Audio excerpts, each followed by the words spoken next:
Grabación número 30, Introducción al libro de la sabiduría de la Universidad de Navarra. Después del Cantar de los Cantares en la Vulgata, viene el libro de la sabiduría. La Biblia griega lo incluye a continuación de Job, que a su vez aparece después de Salmos, Proverbios, Cogelet y Cantar. Se trata de un libro escrito originalmente en griego y que no se encuentra en la Biblia hebrea. En la tradición eclesiástica latina, este escrito ha sido comúnmente titulado Libro de la Sabiduría, Liber Sapientiae. En las iglesias orientales se le ha llamado Sabiduría de Salomón, Sofía Salomonos.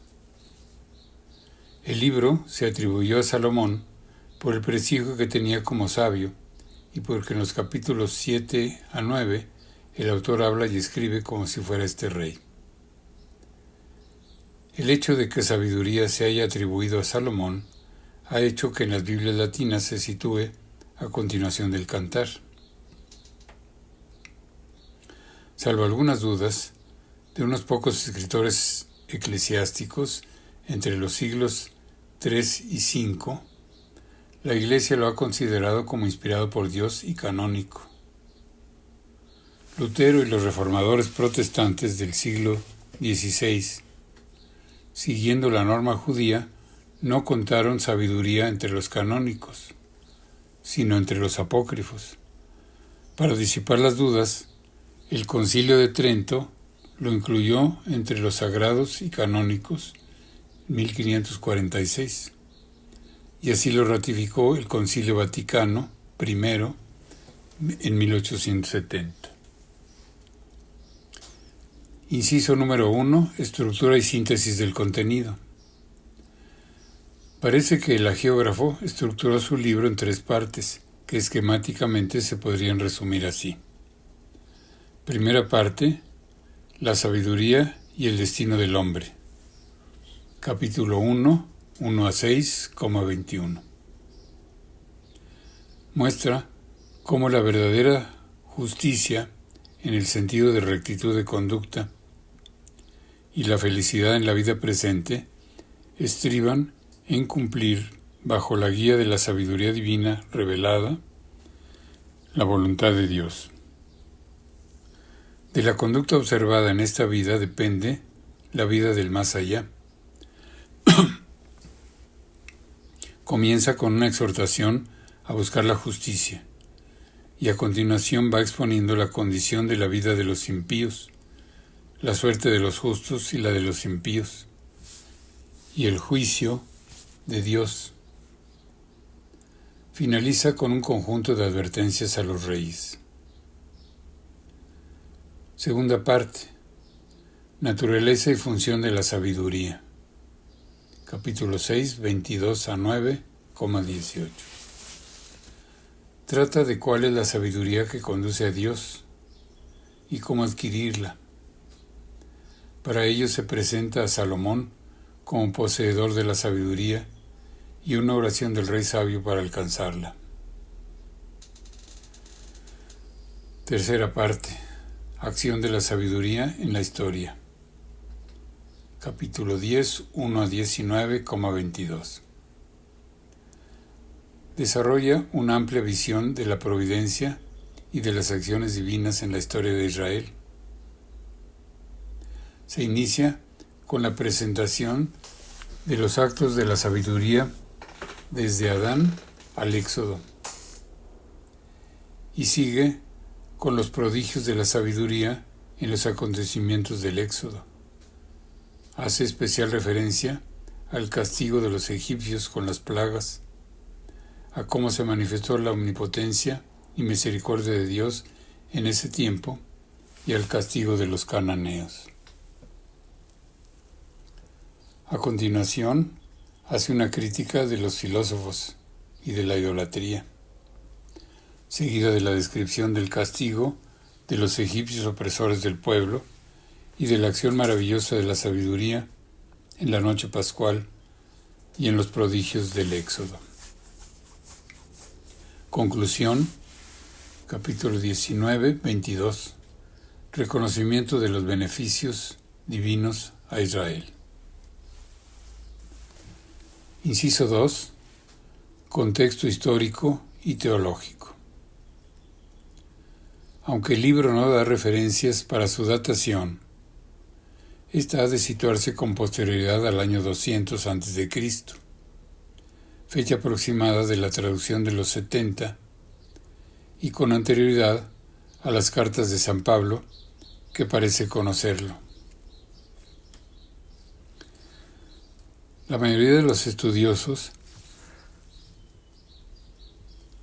se inclinan por la segunda mitad del siglo I a.C., puesto que su contenido parece reflejar la situación en que vivía la numerosa colonia judía en Alejandría de Egipto en esa época. La deslumbrante cultura helénica había impregnado la vida de las ciudades del delta del Nilo, y los muchos judíos que habían fijado su residencia en Alejandría se encontraban en fuerte tensión.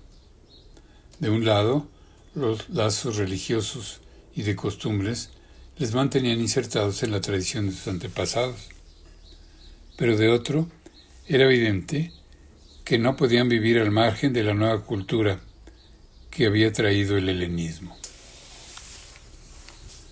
No nos ha llegado noticia histórica de que los judíos de Alejandría sufrieran persecución por parte de las autoridades de la dinastía Ptolomea reinante, pero es posible que padecieran cierta animadversión de sus conciudadanos no judíos, que tal vez los juzgaran extraños y no integrados en la sociedad. Así se explicaría la insistencia del autor de Sabiduría a lo largo de la tercera parte del libro en el recuerdo de las plagas de Egipto en la época de los faraones, y que al mismo tiempo en ningún momento menciona explícitamente a los egipcios. Esta forma de expresarse sería una muestra de su prudencia. Desde el punto de vista teológico, el libro de la Sabiduría supone la tradición de Israel, tanto la histórica como la sapiencial. La consideración religiosa de la historia de Israel había comenzado en los tiempos de la llamada escuela deuteronomista y se contenía en los libros que exponían la historia del pueblo. A partir de esa reflexión, se había llegado a comprender los acontecimientos de la historia humana, singularmente la del pueblo elegido, como realizado por los designios salvíficos del Dios único, creador y providente de todas y cada una de las criaturas. Era una visión de la historia típicamente israelita, a la que había contribuido de modo decisivo la predicación de los profetas y la redacción de los libros históricos. De otro lado, también había sido puesta por escrito la tradición sapiencial de Israel, fusión admirable de la sabiduría oriental y de la escucha de la voz de Dios en la revelación. La teología de la historia había quedado al margen en los libros sapienciales más antiguos, Proverbios, Job, Cogelet, pero había tenido ya un primer ensayo en la última parte del libro de Ben Sirac, o Eclesiástico. Al evocar las grandes figuras de los hombres de Dios del Antiguo Testamento. Añadamos que tal comprensión de la historia no es un mero recuerdo de los tiempos pasados y sus circunstancias, sino el aprendizaje de la lección que nos da el pasado para ser aplicada ahora y aquí, en el hoy presente. De este presupuesto, por parte del hagiógrafo, y lo hace más patente desde el capítulo 10 hasta el final de su obra. Repito esta última frase. De este presupuesto parte el hagiógrafo, y lo hace más patente desde el capítulo 10 hasta el final de su obra. Inciso 3. Composición. El libro de la sabiduría fue originalmente escrito en griego, en el griego común de las personas cultas de las ciudades del Bajo Egipto, helenizado tras la conquista de Alejandro Magno, último tercio del siglo IV a.C. El autor utiliza tal lengua con gran facilidad. En el vocabulario de sabiduría entran muchos términos que son extraños a la versión griega de los 70 que el autor manejó, sobre todo en las evocaciones de los textos del Antiguo Testamento, y que influyó, obviamente, en sus modos de escribir. De unos 1735 vocablos distintos que contiene el libro de la sabiduría, en el texto original griego, unos 335 solo aparecen en este libro, entre todos los del Antiguo Testamento.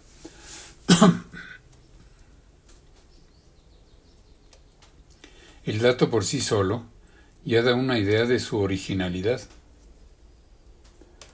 Estos términos en general no hay que tomarlos como técnicos de ninguna escuela filosófica concreta, sino habituales en las personas cultivadas. Del contenido del libro se deduce claramente que su autor fue un judío de la diáspora en Egipto, buen conocedor de la cultura helénica, pero en abierta polémica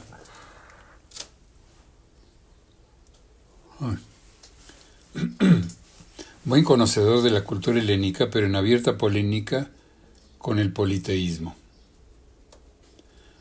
Formado en la tradición de Israel, que ve en el Éxodo la mano poderosa de Dios y el castigo implacable de los idólatras, vertió el legado religioso israelita en el lenguaje de la cultura griega, sin perder contacto con la revelación del Antiguo Testamento, más en concreto con la tradición sapiencial de Israel, con la cual se propone entroncar. La atracción del helenismo constituía un peligro para la identidad judía. Una actitud de cerrazón y aislamiento no era razonable ni posible. La posición del autor inspirado de sabiduría fue la más sabia y positiva. Afirmar los valores fundamentales del legado religioso de Israel y aprovechar con capacidad crítica y a la luz de la religión del Dios único las aportaciones ciertas de la filosofía griega, evitando al mismo tiempo los errores del sincretismo religioso del mundo helénico. Intención principal del autor del libro es hacer el elogio de la sabiduría, más o menos según el género demostrativo y encomiástico griego, pero con clara finalidad religiosa, enmarcando la sabiduría en la profunda fe en el Señor, el Dios uno y único del Antiguo Testamento. Esta visión de fe conduce al autor sagrado a hacer no sólo el encomio de la sabiduría como virtud, que sería lo específicamente griego, sino más allá de esa perspectiva, a presentar la sabiduría como un atributo divino, personalizado fuertemente a nivel literario. Además, el hagiógrafo propone una valoración religiosa de la historia como historia de la salvación, y a tal efecto hace un repaso sucinto de la historia del pueblo elegido y de sus relaciones con otros pueblos. Inciso 4. Enseñanza. A diferencia sobre todo de los proverbios, no nos encontramos en sabiduría con colecciones de sentencias más o menos unidas, sino con un desarrollo bien estructurado y armónico en el que se conjugan el legado sapiencial del Antiguo Testamento, la interpretación de la historia sagrada como providencia divina, y el aprovechamiento crítico de las aportaciones de la razón humana, aprendidas en lo más selecto de la cultura helénica.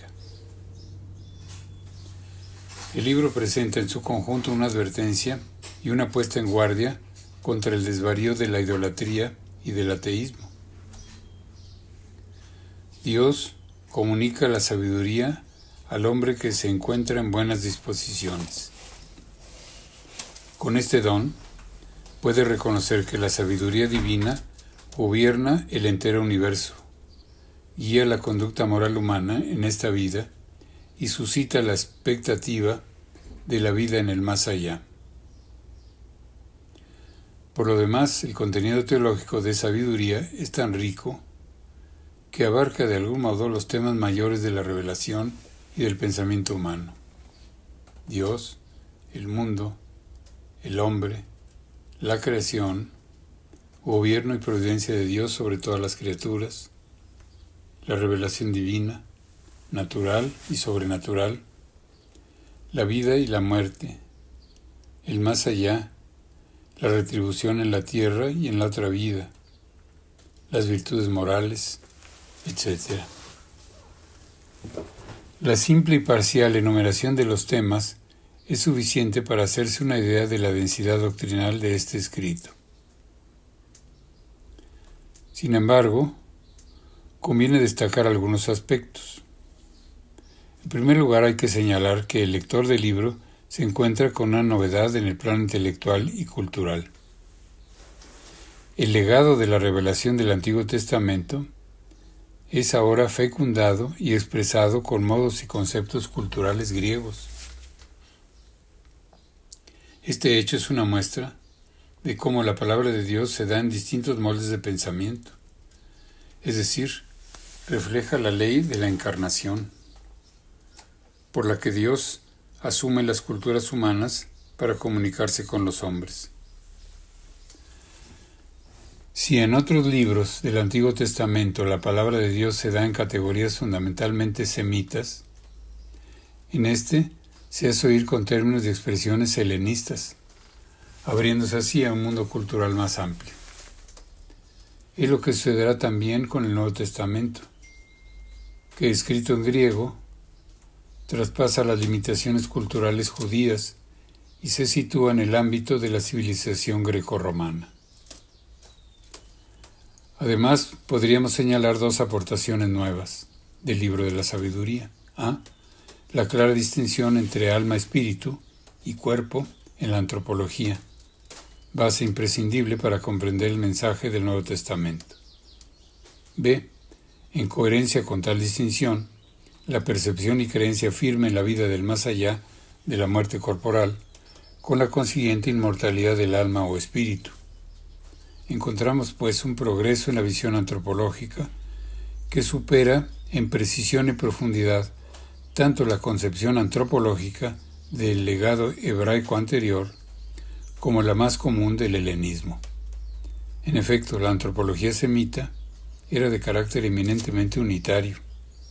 Al revelar que el hombre es criatura de Dios, hecho a imagen y semejanza suya, pero poco precisa, la antropología griega era más inclinada al dualismo y podría resumirse con la afirmación platónica del cuerpo como cárcel del alma. El legado antropológico que ahora nos presenta el libro de la sabiduría nos acerca a las puertas del Nuevo Testamento, donde el Hijo de Dios encarnado nos revela la plena realidad de lo que es el hombre. Inciso 5. Lectura desde el Nuevo Testamento. El Nuevo Testamento no incluye ninguna cita expresa del libro de la sabiduría. No está demostrado que sabiduría fuese fuente de referencia documental para los hagiógrafos neotestamentarios,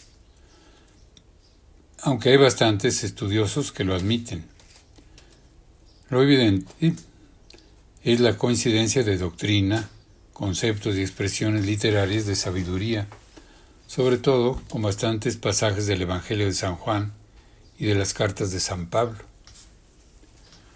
Un elenco, no exhaustivo, de las coincidencias señaladas por los estudiosos puede verse en el siguiente. Preexistencia del Verbo eterno junto a Dios. Acción creadora del Verbo. Omnisciencia del Verbo. Amor de Dios por la criatura humana. Amor de Dios a los que aman, a la sabiduría, al Hijo. Conocimiento de la existencia de Dios a través de la contemplación de las obras de la creación. Corrupción de la conducta moral por los hombres y correspondientes consecuencias y castigo. Misericordia y paciencia de Dios que llama a la conversión a las criaturas humanas. Poder absoluto de Dios. La sabiduría Cristo. Imagen de Dios invisible. La armadura de los poderes de Dios y las virtudes del cristiano. La sabiduría, el Hijo, reflejo de la gloria de Dios, del Padre, cualidades excelentes de la sabiduría. Desde muy antiguo, la Iglesia ha sacado provecho de las enseñanzas del libro de la sabiduría. Los padres lo citan con frecuencia como fuente sagrada, de donde sacan muchos puntos doctrinales. Sin embargo, no se nos han conservado comentarios propiamente dichos, sino a partir del siglo IX, con Rabano Mauro. Numerosos textos de este libro se encuentran en las misas y oficios en honor de la Sagrada Eucaristía, de la Santísima Virgen María y de los santos apóstoles, evangelistas, doctores, vírgenes y confesores.